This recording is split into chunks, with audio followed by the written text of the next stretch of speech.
Au nom du Père, et du Fils, et du Saint-Esprit. Amen.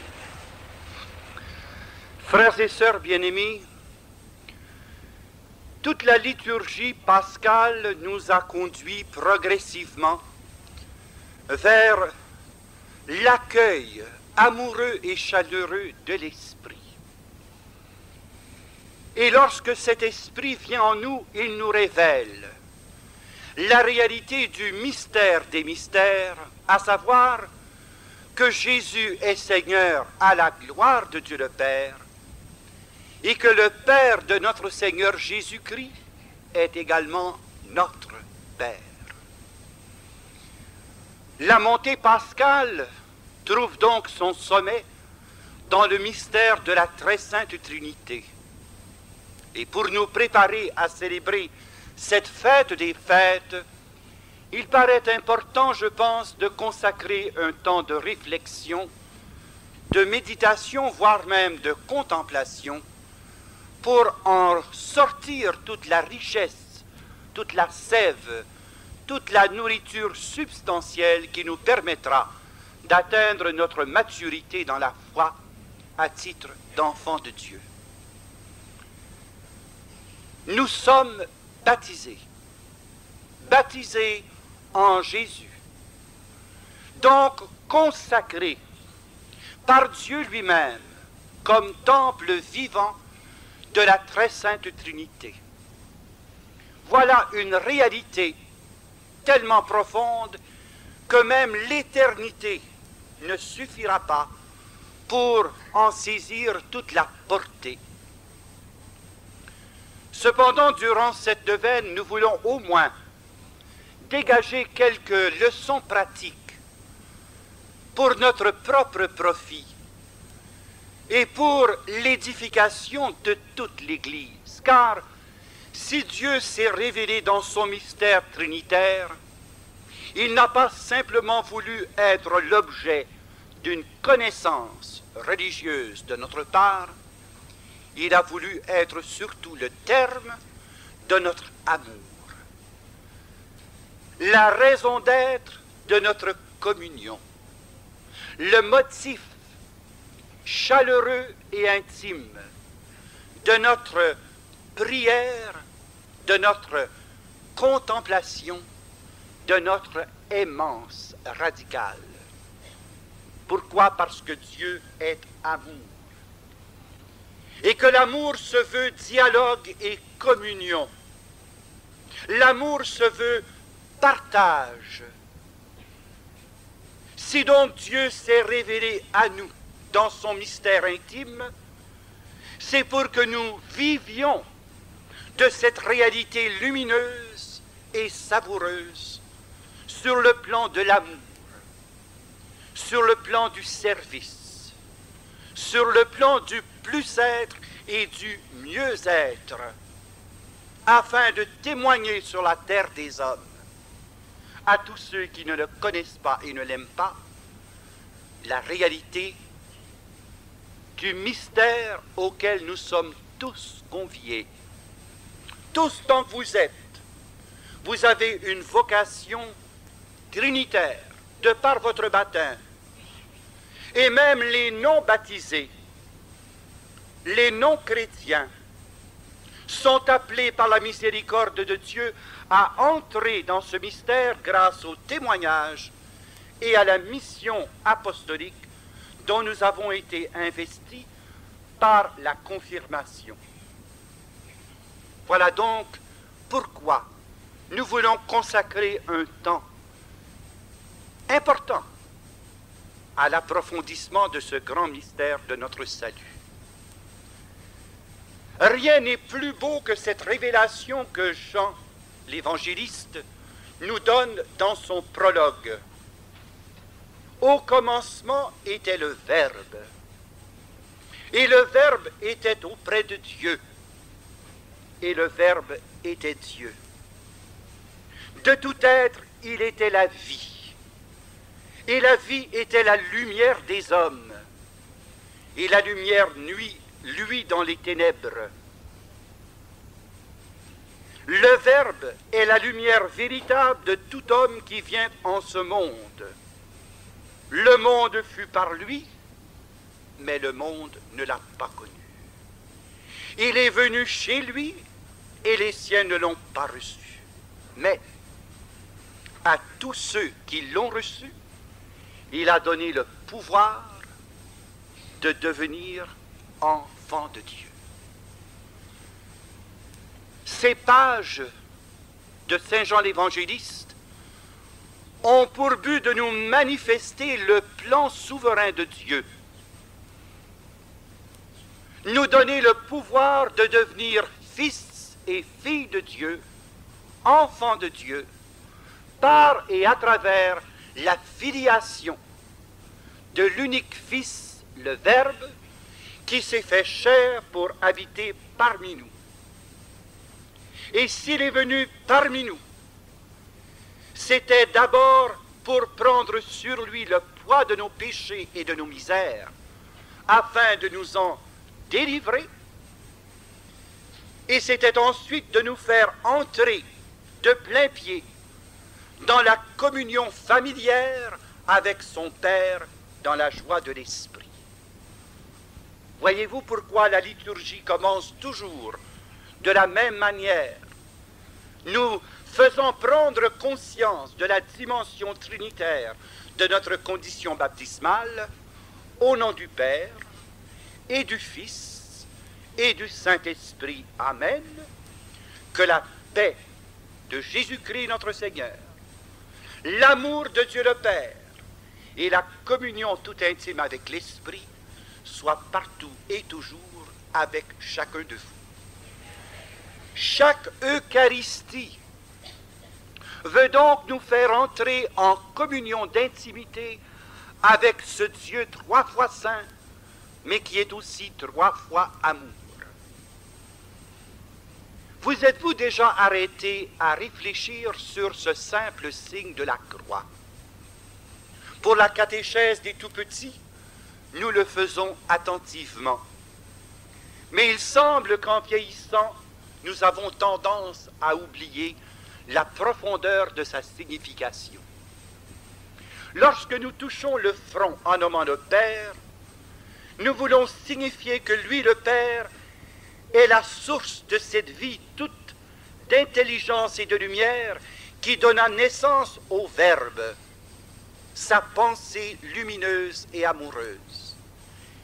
Et le Père a envoyé son Verbe s'incarner dans le sein de la Vierge Marie. Il est venu habiter parmi nous. Et lorsqu'il est remonté vers le Père, c'était pour nous communiquer l'Esprit Saint qui nous ferait passer de la vie du péché à la vie de la grâce, du royaume des ténèbres au royaume de la lumière. Comme c'est simple, mais comme c'est magnifique. Goûtons et savourons cette délicatesse de l'Église qui veut précisément, en tant que mère et éducatrice, nous permettre de goûter et de savourer la richesse des mystères de la foi. Je le répète, ces mystères ne sont pas donnés d'abord et avant tout pour accroître notre connaissance ou notre savoir religieux. C'est d'abord et avant tout pour enrichir notre vie, notre vécu, transformer notre être pour transformer nos relations d'être. Ces mystères nous sont donnés pour l'enrichissement de notre amour et la maturité parfaite de nos personnes en communion avec chacune des personnes de la très sainte Trinité. Ces mystères nous sont révélés non pas d'abord comme objet de connaissance, mais comme objet d'amour, comme source de communion et de contemplation, comme source de lumière et de vie, comme source de nourriture et de force, afin que tout notre être transformé devienne source de transformation pour la famille, la société et le monde tout entier. si nous sommes devenus enfants de Dieu, Saint Jean nous le rappelle, ce n'est pas simplement pour emporter le nom, mais pour être et vivre dans la conséquence qui en découle. Être enfant de Dieu, vivre selon cette noblesse et cette dignité qui nous est conférée en tant que personne baptisée et consacrée. Déjà, dans la Genèse,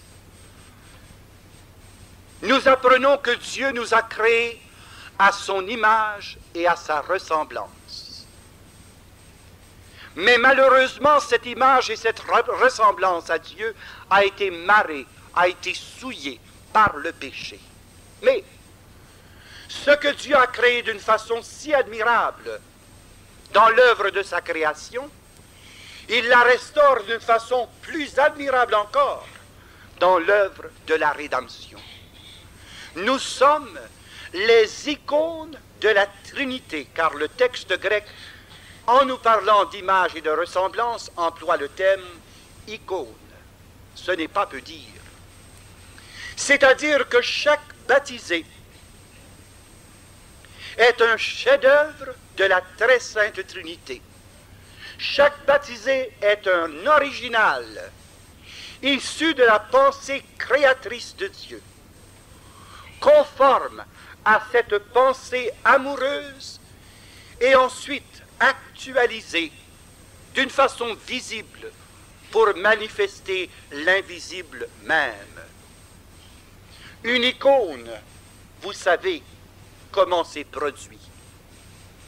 Ces icônes sont œuvres de méditation, de contemplation par des moines ou des personnes recluses qui prennent des mois, des années de jeûne et de prière afin d'être strictement sous la mouvance de l'esprit lorsqu'ils produisent ces œuvres saintes. Et plus leur communion avec ce Dieu intime devient transparence, plus alors l'icône se fera reflet d'un mystère de foi. Or, nous ne sommes pas simplement des toiles, nous ne sommes pas simplement des tableaux, nous sommes des êtres vivants que Dieu a sculptés et formés à son image et ressemblance, dans laquelle il a insufflé son souffle de vie et en qui il a communiqué finalement la vie même qui anime la famille des trois. Et la preuve en est que saint Paul, confirmant l'enseignement de Jésus, nous dit l'amour de Dieu, l'agapé de la Trinité, a été communiqué en vos cœurs par l'Esprit Saint.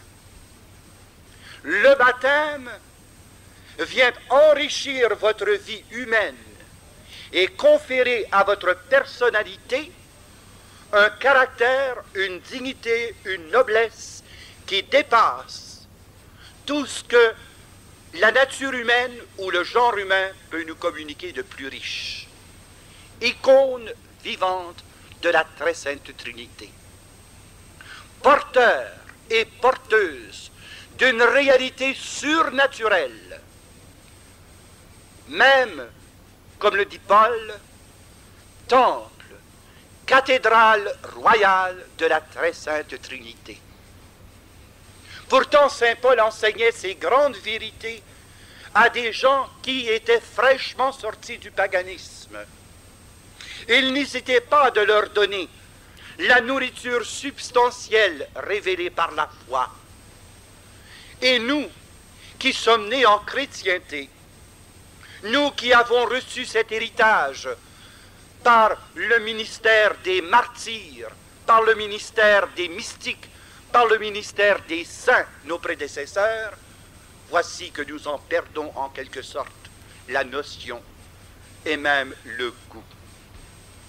Frères et sœurs bien-aimés, si le mystère de la Trinité nous a été révélé, et si le baptême nous a consacrés selon un mode trinitaire d'être,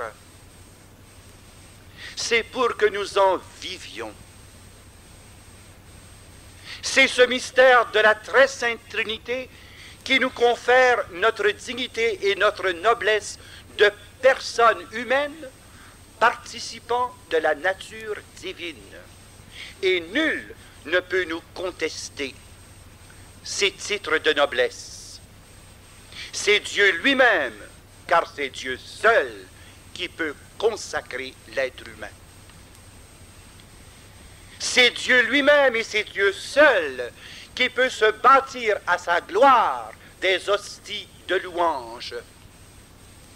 C'est Dieu même et Dieu seul qui peut ériger à la louange de son nom des temples et des cathédrales faites de pierres vivantes dont nous sommes tous cimentés les uns aux autres par l'Esprit Saint et l'amour qu'il met en nos cœurs.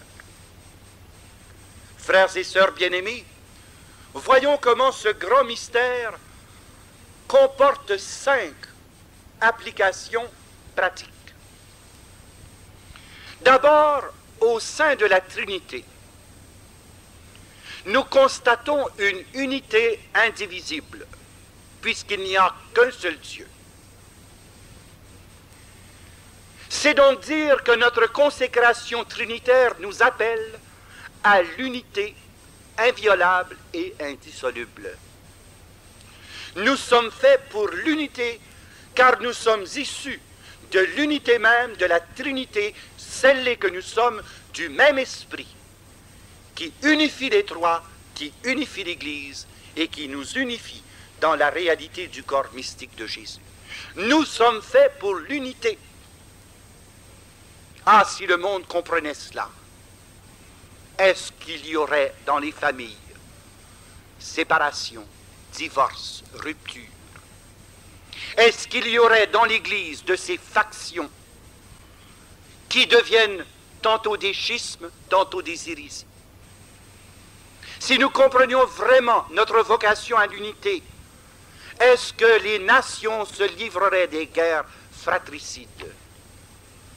Si nous comprenions notre appel à l'unité, est-ce que véritablement nous pourrions accepter ces déchirures entre humains qui ne sèment que violence, terreur, mort et ruine?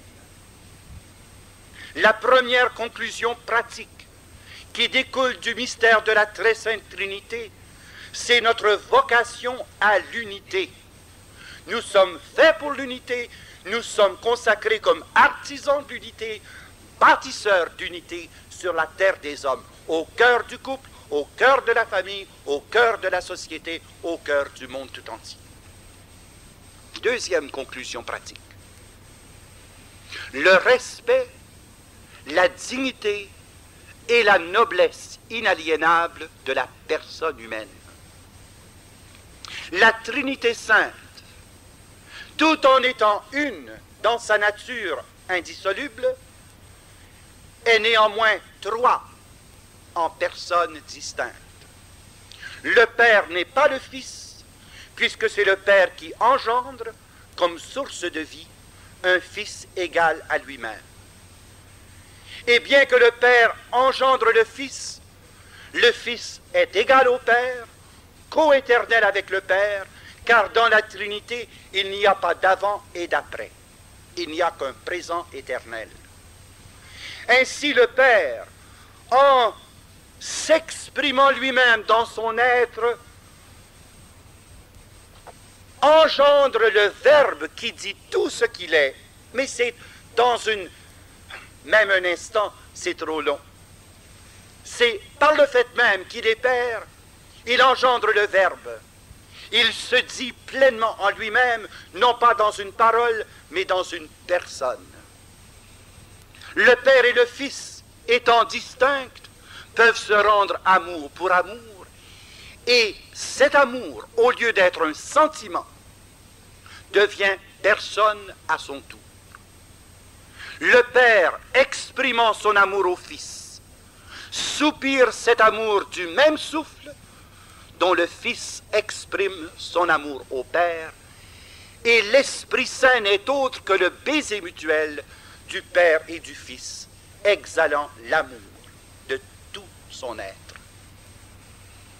Ce mystère de la Très Sainte Trinité ne nous aurait jamais été connu si le Père, dans son amour, n'était venu nous révéler, par la personne de son Fils unique, la distinction des personnes.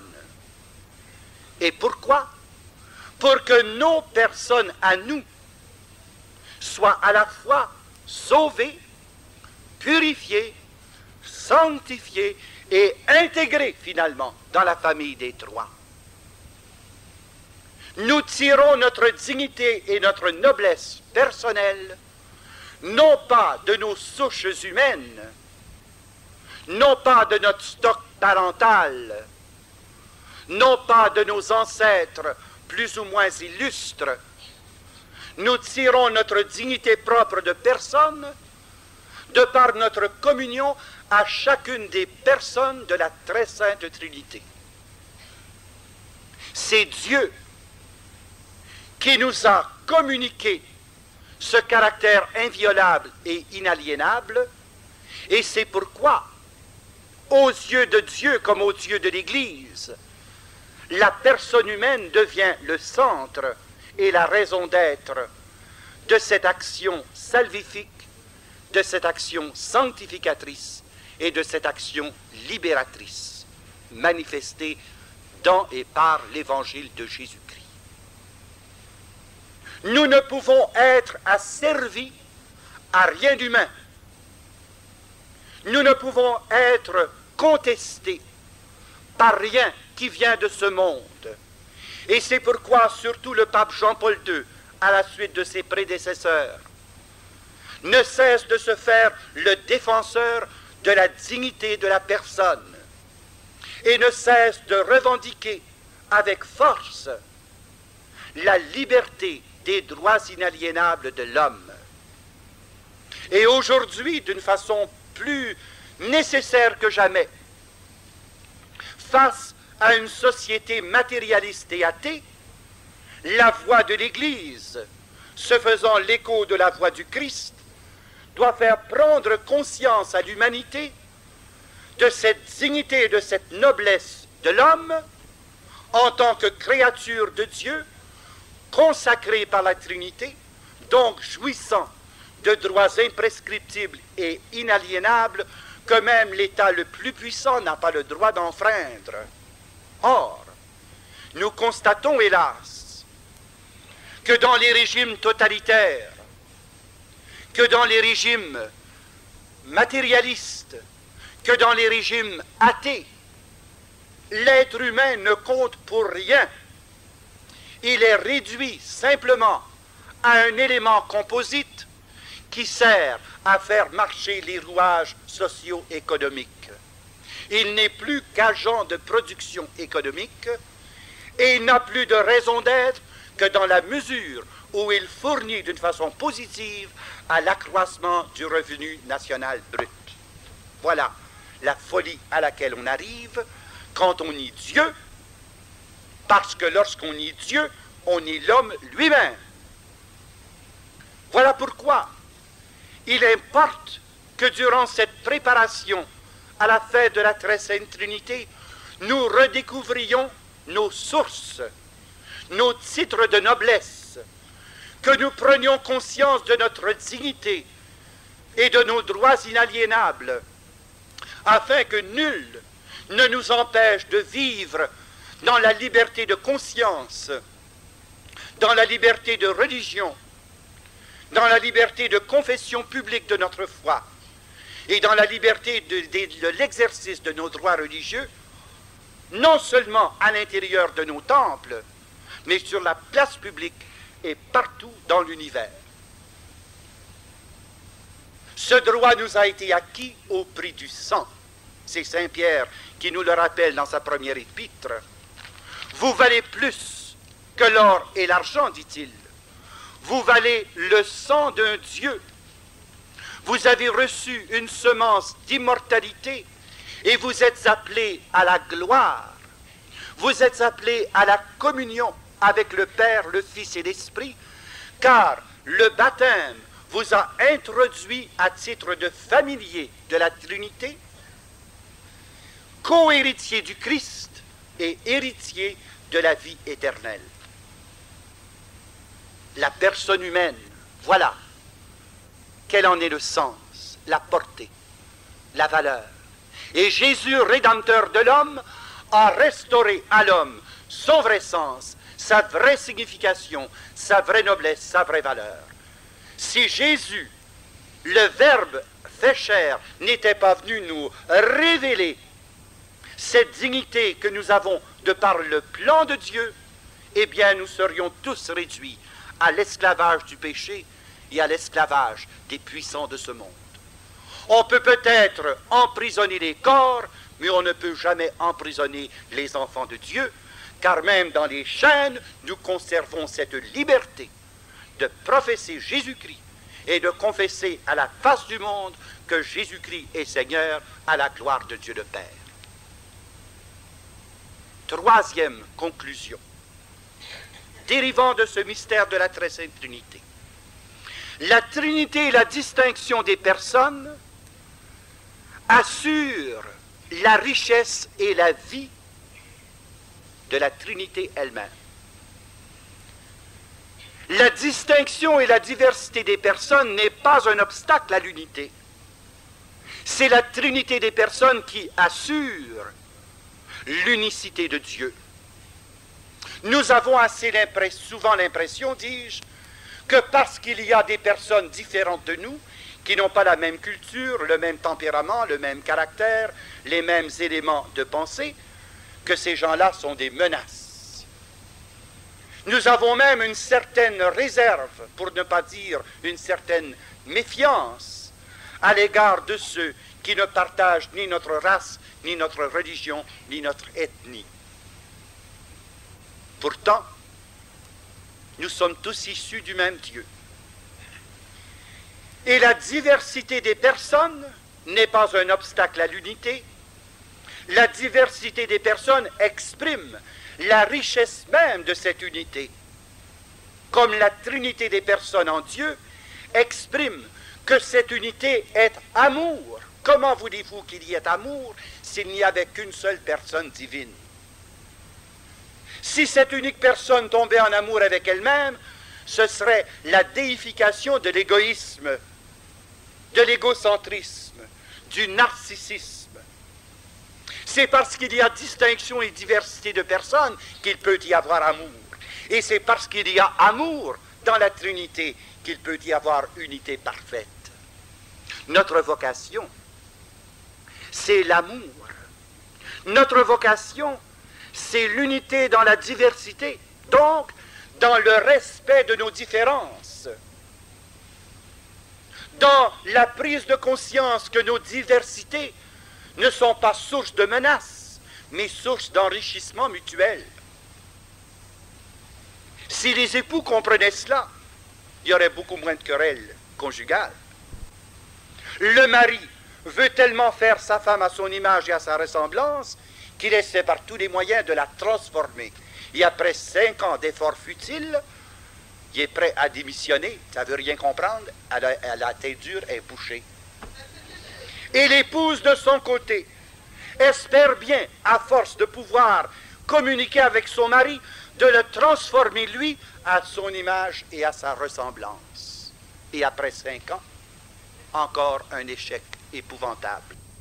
Mais pendant qu'on élève ses enfants, on aimerait donc qu'ils soient tous copies conformes. Mais mes amis, ce ne serait plus l'institution du mariage, ce serait l'instauration d'un régime Xerox. On sortirait tous des copies conformes, 14 copies carbone du père et de la mère. Ce serait épouvantable. Dieu, dans sa richesse et sa diversité, a voulu que chaque personne soit unique. Et dans cette unicité qu'il y ait diversité, manifestant ainsi la richesse multiforme de son être. C'est parce qu'il y a diversité qu'il y a harmonie et beauté et chef-d'œuvre. Je ne le répéterai jamais assez, Chaque personne est un chef-d'œuvre conçu et créé par la Trinité elle-même. Chaque personne, avec son tempérament, son caractère, sa personnalité, ses caractéristiques, voire même ses défauts, contribue à faire un tableau encore plus sublime de la création tout entière. Si ce tableau était tout noir ou tout blanc, on n'y verrait rien de la beauté des coloris. Mais parce qu'il y a des contrastes entre l'or, le bleu, le rouge, le vert, le sable, et parce qu'il y a une diversité de couleurs, il y a chef-d'œuvre. Et quand on regarde les grands chefs-d'œuvre de Rembrandt, et quand on regarde les grands chefs-d'œuvre de la Renaissance, qu'est-ce que l'on constate? Ce sont précisément les zones sombres qui mettent en lumière les zones les plus significatives. On appelait ça le clair-obscur. Parce qu'il y avait des ombres, la lumière prenait plus de relief. Et ce qui était mis en lumière prenait plus de sens et éclatait davantage à nos yeux. Le Seigneur se sert même de la diversité de nos défauts pour nous enrichir dans la plénitude de notre être humain. Je vous donne un exemple. Je prends un homme très vaillant, très rapide, très primaire, qui lui prend des décisions sur le coup. Vous allez voir, il va presque toujours choisir une conjointe qui est calme, lente et en quelque sorte pondérée. S'il fallait que les deux soient du vif argent, eh bien, ça ne serait pas vivable. S'il fallait que les deux soient primaires, on vivrait sur un volcan. S'il fallait que les deux aient le même caractère, le même tempérament, les mêmes réactions, je plains bien les enfants qui naîtraient de ce couple, parce qu'ils ne parviendraient jamais à se comprendre. Mais parce qu'il y a un équilibre dans la diversité des personnalités, là on arrive à quelque chose de neuf. Une création nouvelle, un nouvel être, une nouvelle manière d'être, une nouvelle manière de voir. Et parfois les parents se désolent de dire « si au moins il était comme son père, si au moins il était comme sa mère ». Mais la plupart du temps, c'est qu'il n'est pleinement ni un ni l'autre, puisqu'il est issu à part entière de l'un et de l'autre en même temps. Vous n'avez pas le droit d'exiger qu'il soit comme le père ou comme la mère, parce que vous avez contribué tous les deux à son stock héréditaire. Et en plus, Dieu, dans sa sagesse infinie, lui dont les pensées ne sont pas nos pensées et les voix ne sont pas nos voix, a créé l'âme immortelle de chaque enfant qui est né. Et cela dès le premier instant de sa conception. Et en créant cette âme immortelle, il l'a appelée à une vocation de sainteté, à l'immortalité et à la gloire, en traçant dans son être un grand dessein d'amour auquel cet être nouveau sera appelé à correspondre, dans et par l'amour tout au cours de sa vie. C'est pourquoi il y a parfois un contraste si étonnant entre ce que les parents entreprennent et ce que les enfants décident. On voit par exemple dans certaines familles, plus ou moins croyantes, plus ou moins pratiquantes, émerger une vocation missionnaire. On dit d'où est-ce que ça sort, ça? Ça vient de la très sainte Trinité. Car la vocation ne vient pas des hommes, elle vient de Dieu.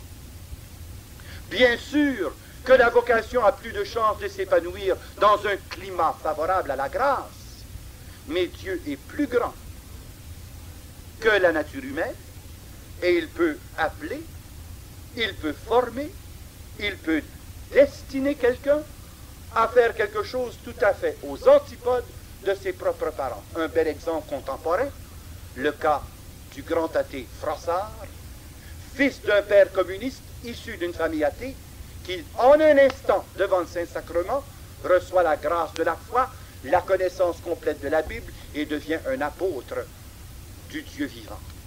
Voilà le mystère de Dieu. Vous voyez donc que c'est quelque chose de pratique.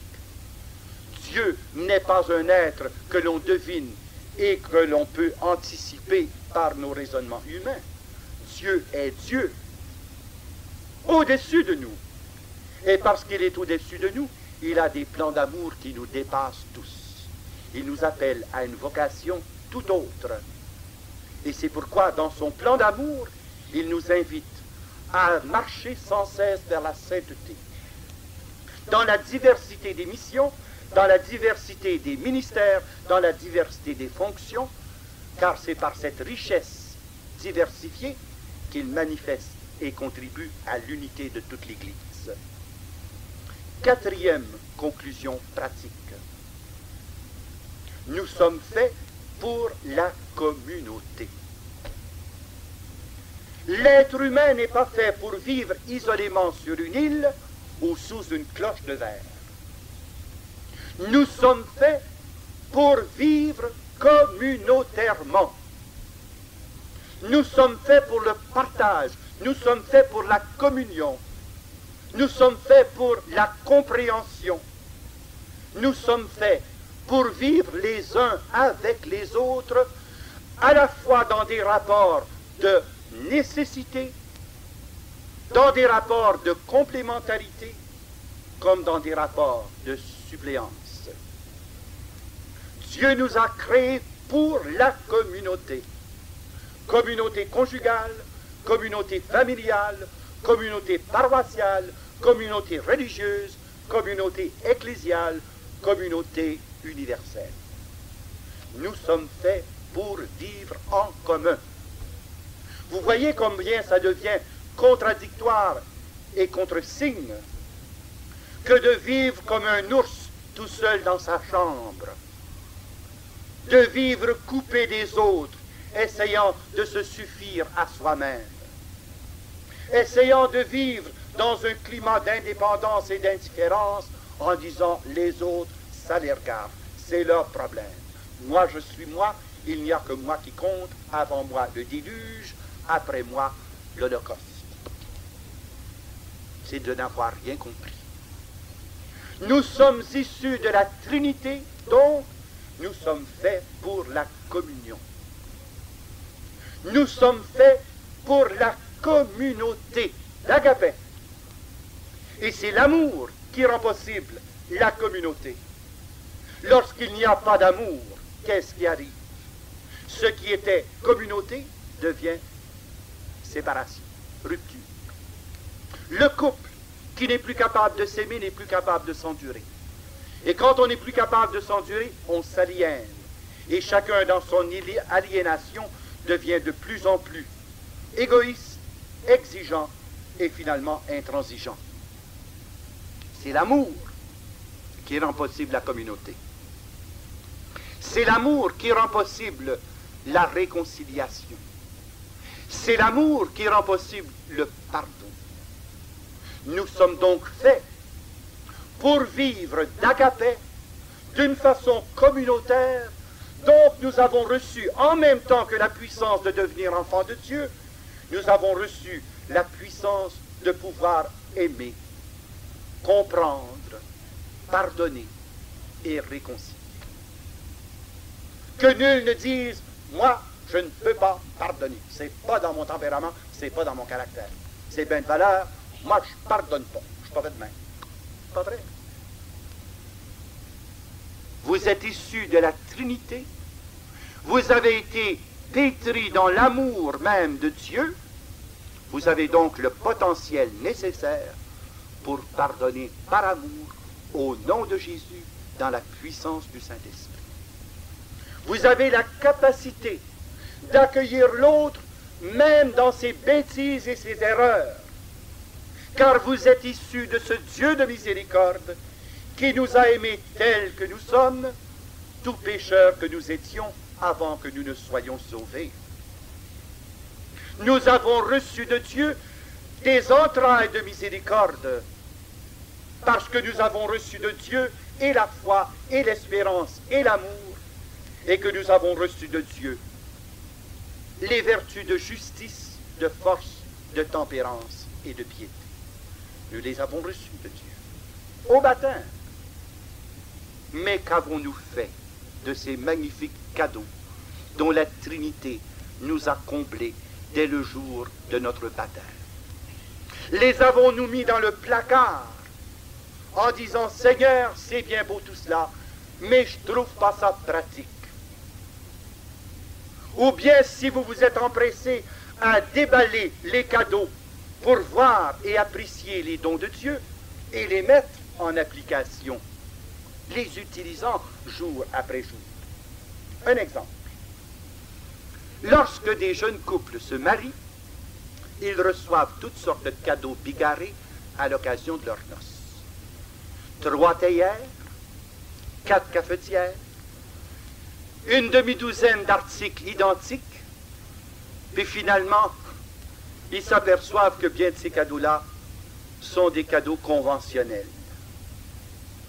Et finalement, surtout quand ils connaissent tante Foncine ou oncle Tonton, ben, ils ne prennent même pas la peine de déballer les cadeaux parce qu'ils savent, c'est probablement une vieillerie sortie du grenier pour rappeler les ancêtres d'autrefois. Alors on les laisse emballer, puis on les met dans le recoin le plus secret. On n'a pas l'intention de s'en servir. Mais quand Dieu nous donne des cadeaux, c'est jamais des vieilleries, c'est du neuf. Et ces cadeaux, même s'ils portent le même nom, ne se reproduisent jamais de la même manière dans 2 personnes distinctes. Dieu adapte et personnalise les cadeaux qu'il nous fait. C'est pourquoi il y a beaucoup de chrétiens qui ne sont pas déballés. Ils sont encore empaillés, empaquetés, ils sont encore enveloppés, puis même ils portent la boucle sur le front. Ils ne sont jamais sortis de leur placard depuis le jour de leur baptême. On accuse parfois les charismatiques d'être des emballés. Moi, je trouve que ce sont des déballés, parce qu'ils ont moins déballé les charismes que le Seigneur leur a donné en cadeau. Qu'avez-vous fait des vôtres? Les avez-vous déballés, vos cadeaux? Les avez-vous évalués? Les avez-vous utilisés pour votre croissance, votre plus-être, et pour permettre surtout cette vie communautaire issue de la communion même de la famille des trois? Nous sommes faits pour la communauté. Nous sommes faits pour la vie en communauté. Nous sommes faits pour former des communautés de vie, de lumière, d'amour, de justice et de paix. C'est ça la conclusion pratique des origines trinitaires qui sont nôtres par le baptême. N'est-ce pas enthousiasmant, n'est-ce pas enrichissant que de découvrir tous ces mystères qui nous sont révélés dans la fête des fêtes, la fête de la très sainte Trinité. Une 5e conclusion qui dérive de ce grand mystère, c'est que tout dans le Père, le Fils et le Saint-Esprit est communion à une même volonté d'être et d'agir. Pourquoi? Parce que tout est scellé par le sceau de l'Esprit Saint. Le Fils fait toujours la volonté de son Père, mu qu'il est par le Saint-Esprit. Et c'est pourquoi il ne peut jamais y avoir de discorde au sein de la très sainte Trinité, car ils sont d'un seul cœur et d'une seule âme, en voulant tous la même chose, la volonté du Père. Jésus disait, ma nourriture, c'est de faire la volonté de mon Père. Je ne fais rien que le Père ne me dise de faire.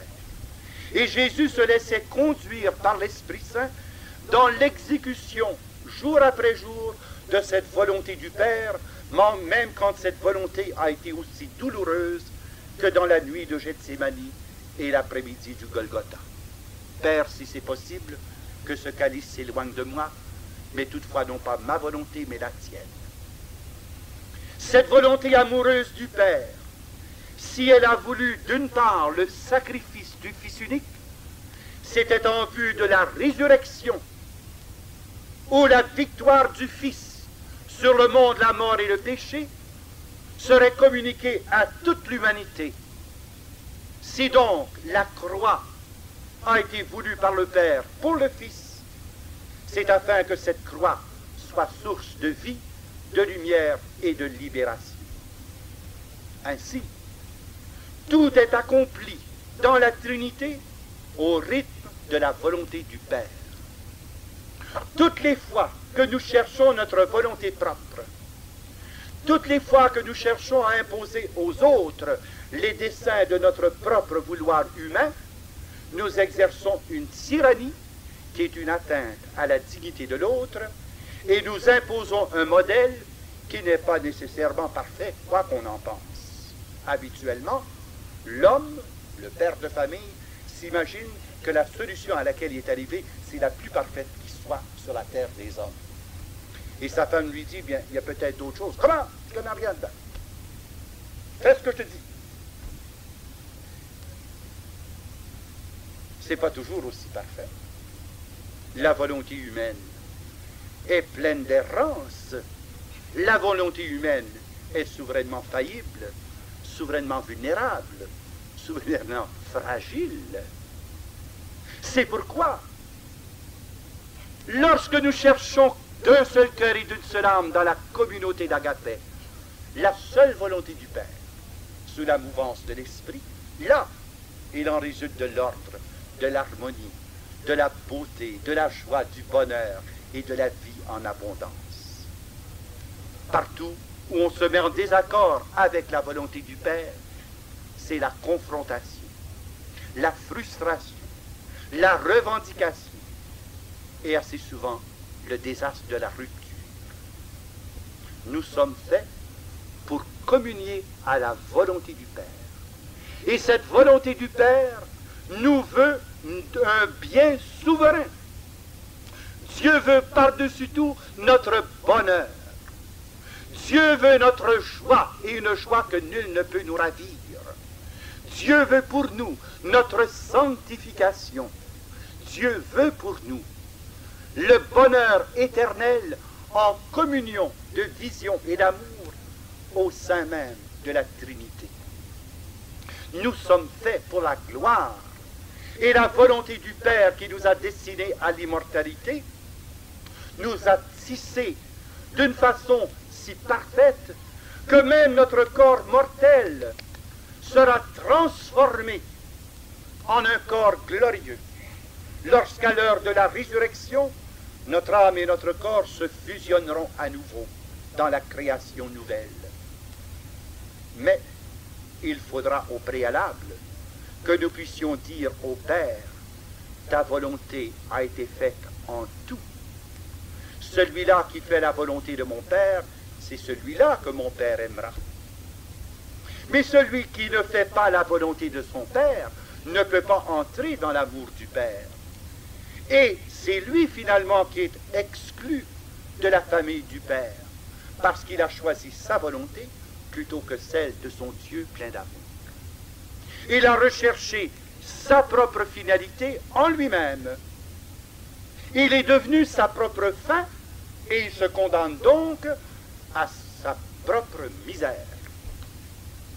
C'est pourquoi il est vital que nous apprenions à nous dépouiller de notre volonté propre, même à être prêts à mourir à notre égoïsme, à notre amour propre et à tous ces aspects négatifs de notre personnalité pour atteindre à cette liberté complète où notre être, communiant à l'être de Dieu, devient un seul vouloir avec le Père. Alors, le Père peut dire en nous regardant chacun, voilà mon enfant bien-aimé en qui j'ai mis toutes mes complaisances. Et c'est lorsque nous avons accompli la volonté du Père jusqu'au point de devenir conforme au Fils qu'il nous ouvre tout grand les bras pour nous accueillir dans sa demeure. Entre, enfant bien-aimé, dans la joie que je t'ai préparée de toute éternité. Regardez ce que Jésus nous dit avant de retourner vers le Père. Il dit, je suis sorti du Père et je retourne vers le Père. Pourquoi? Pour vous préparer une place avec moi auprès de lui. Car là où je suis, je veux que vous soyez vous aussi. Et il prend la peine de nous dire, il y a plusieurs places plusieurs demeures dans la maison de mon Père.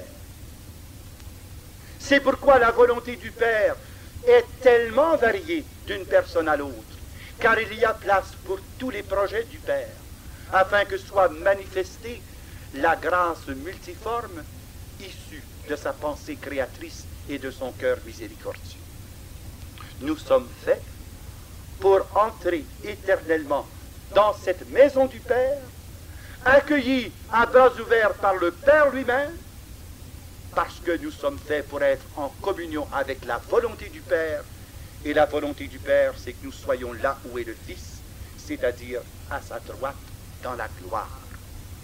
Frères et sœurs bien-aimés, vous voyez alors que le mystère de la très sainte Trinité, ce n'est pas une élucubration intellectuelle pour grands savants seulement. On s'imagine parfois que le mystère de la très sainte Trinité est tellement obscur, est tellement nébuleux, est tellement éthéré, qu'il n'y a que les grosses têtes et les intellects pointus qui peuvent arriver à y connaître et à y comprendre quelque chose. Dieu a révélé son mystère trinitaire à tout homme qui croit en son Fils bien-aimé. C'est un bien de famille. C'est un trésor qui nous est communiqué pour que nous en jouissions pleinement. Dieu a voulu rendre son mystère accessible en employant des termes avec lesquels nous sommes familiers, le terme de Père, le terme de Fils et le terme d'Esprit.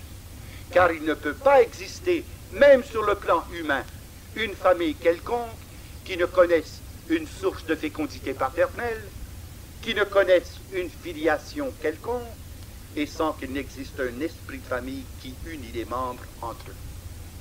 Tu as voulu prendre des mots simples pour nous faire connaître le plus sublime des mystères, non pas pour que nous connaissions davantage, mais pour que nous aimions plus et mieux, et que cet amour ayant réussi à nous transformer, parvienne à transformer nos vies humaines sur le plan conjugal, familial, paroissial, ecclésial et universel. Voilà les 5 conclusions pratiques qui découlent du grand mystère de la très sainte Trinité, et tout cela est contenu en germe dans le baptême. Demain, nous verrons ensemble ce qui résulte de la consécration chrismale, c'est-à-dire du sacrement de la confirmation. Vous allez voir que les conclusions sont éblouissantes, engageantes, enthousiasmantes. Dieu nous a fait pour l'amour, Dieu nous a fait pour la vie, Dieu nous a fait pour le plus être, il nous a fait pour le dépassement, jusque dans la communion éternelle du Père, du Fils et du Saint-Esprit. Amen. Alléluia.